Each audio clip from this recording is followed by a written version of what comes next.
Paul, you've often said you believe defining marriage is a job that should be left to the states.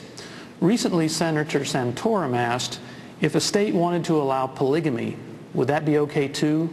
What's your answer to that? Well, that's sort of like asking the question if the states wanted to legalize slavery or something like that. That is so past reality that no state is going to do that.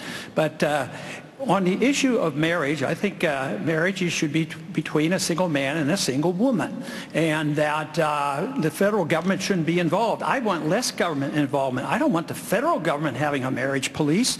I want the states to deal with it if they have to, if they need to. But if you didn't even need the states, really, why do we have to have a license to get married? Why don't we just go to the church? And what other individuals do, why can't we permit them to do it? Whatever they call it, that's their problem, not mine. Just so nobody else forces their definition of marriage on you. That is what we have to prevent. So I would say less government would be better. If you have to have regulations, let the state governments do it. All right, Senator Santorum. Congressman Paul. If I could follow up with you, is Speaker Gingrich wrong to want to save the Fed? Not exactly, because my position isn't that I'd close the door down immediately. You can phase it out. But there's some other things that we could do that in a transition phase. For instance, and I'm delighted that mainstream is catching up with us these days for auditing the Fed. This is great. But I've made a suggestion, which is a serious suggestion, and there's been quite a few who have supported me on this. We owe the Fed $1.6 trillion in Treasury bills. Where did they get the money to buy it? They create it out of thin air. So we pay them interest. So that's on our books.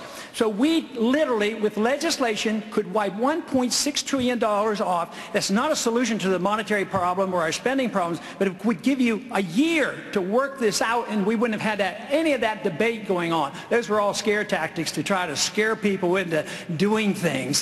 But that is one thing that we could do. But eventually, we have to deal with the Fed, because the Fed creates the business cycle. If you don't understand the business cycle, you don't know why we have recessions. The sooner we learn that, the better. Thank you. Senator Santorum. Congressman Paul. I've been in politics for 35 years. My cause has been the cause of liberty.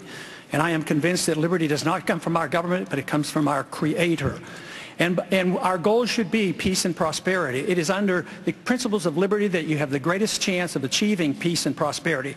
That is why I am so down on these wars that it's costing us trillions of dollars, why we have to reform the monetary system, why we need honest money, a gold standard and not paper money out of the Federal Reserve System. But also we need to change the environment for our businesses. We need to lower the regulations and the taxes and have private property rights and contract rights. Then we can achieve peace and real prosperity. Governor Romney.